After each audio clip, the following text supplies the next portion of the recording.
Okay, Positive TV gets lots of electric vehicles today. I've started off on a scooter. This is completely electric, and I'm hoping obviously to build myself up to a BMW, Toyota Prius, something like that, and maybe, you never know, they might give me one. Watch with me.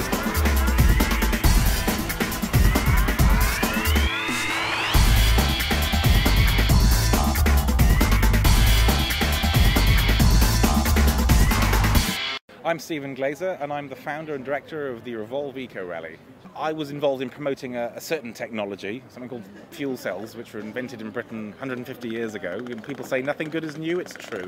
I was promoting that technology in vehicles and in other applications, and I thought the best way to do that is to do it in vehicles, because there are fuel cell boilers, there are fuel cell power supplies, there's all kinds of things, but no one would follow a Brighton to London boiler rally, would they? So you do things with cars. Cars are sexy. People like cars. They can relate to it. Cars are much more than from A to B,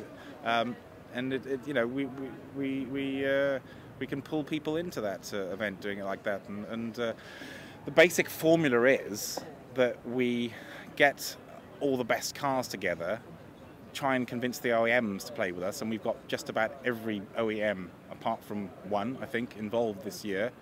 And get celebrities and other dignitaries, well-known faces to drive them, and the press will come and we'll make a big bang. So we don't want to have any accidents, but we do want to make a big bang.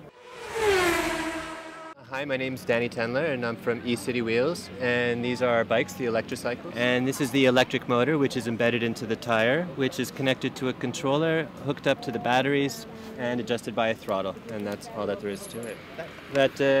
This is basically about it. It's just got a kettle lead on it and a wall plug. It's as if you were plugging in your laptop or a mobile phone. It takes about 5 to 8 hours for a full charge, so it can be done overnight. And it'll take between 1 and 2 kilowatt hours to fully charge the batteries. Okay, I suppose. Which works out to about 5 to 15p.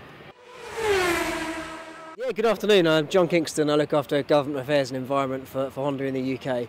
And this is the Honda Insight. It's our latest generation petrol-electric hybrid vehicle. Effectively, you've got a standard petrol engine in the car. Okay. And bolted onto it is an electric motor. Right. And the two power the vehicle together.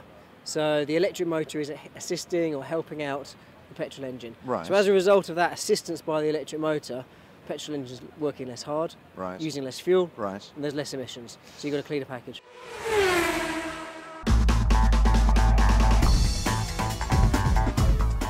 Okay, so this is where we refuel with hydrogen, and that's a standard hydrogen refueling nozzle. So the green light goes on that says ready. Yeah, when that stops flashing, saying it's ready. That's it. Okay, so what? Now this is... We're ready to go.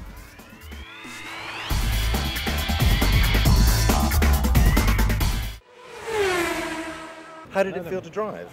I've never driven anything like it. I mean, I'm not as much of a sports car driver, but this thing is completely silent, no pollution at all, and for people who like sports cars, no compromise. It's an incredible car. I mean, it's 100 times more impressive than I'd even imagined. It's extraordinary. 0 to 60 in 3.9 seconds, and it'll do that on about 4 pounds of electricity, and it has a range of about 200 miles on that charge. So it's a very environmental way to drive, but also a very economical way to drive.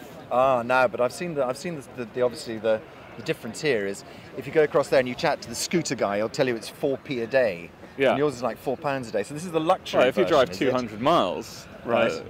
But yeah, I mean, this is a car, and cars have more space and slightly more luxurious inside. Indeed. Which is good. And you look a lot better. Yeah, absolutely. Well, I'm not sure. Scooters are kind of cool. But yeah, it's real. I mean, the most important about this car is it's real. We deliver them to customers. Customers drive them. We've delivered 500 cars to customers now. So it's a real vehicle.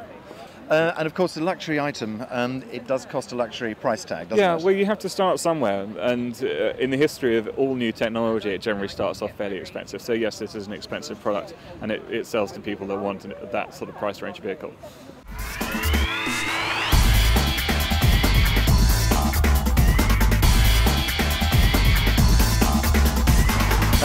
My question is, what's the problem here today? What are we trying to address? We're trying to address about 3 huge problems. One is climate change, the other is air quality, and the third is weaning us off the dependence on hydrocarbons and oil from potentially unstable countries. And it was a dwindling resource anyway. So there's a fantastic opportunity to solve those problems with wonderful new technology of the kind we've got here. And what have you found that's really inspired you? A huge number of things, all of which are producing a great deal of food for thought. They're all being fed into my biomethane catalytic cracker, and we're going to work out how. I think there's some fantastic things here that we need to promote. I'm Quentin Wilson, and I've been doing this thing for the last 3 years. We began in '07, and people looked at us as complete cranks, weirdos with a lot of funny cars that didn't make any noise or any smoke. And here we are, strangely, in the month that General Motors has filed for Chapter 11, because they made pickup trucks and SUVs that did 8 miles to the gallon, and they just completely misinterpreted the market. And it's a fantastic feeling to be here, to know that this technology is here and now, and the speed of change is ferocious, absolutely ferocious.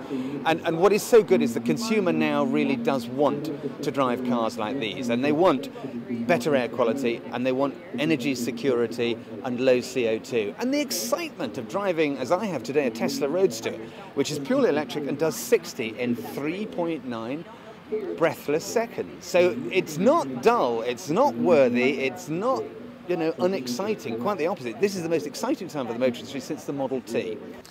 Had a stunning day at City Hall. All these fantastic vehicles of all different types and varieties. So all that we have to do now is to choose which one I want to take home with me, because apparently I get to take one. And so I'm thinking about the Tesla, obviously, because that's very expensive. But on the other hand, I do fancy a new scooter as well. And so should I go for hydrogen? Should I go for electric? Maybe I should go for a car that's powered by banana skins. Whatever it may be. Anyway, you enjoy yourselves, and I'm just going to go and choose myself a slick new car. See you then.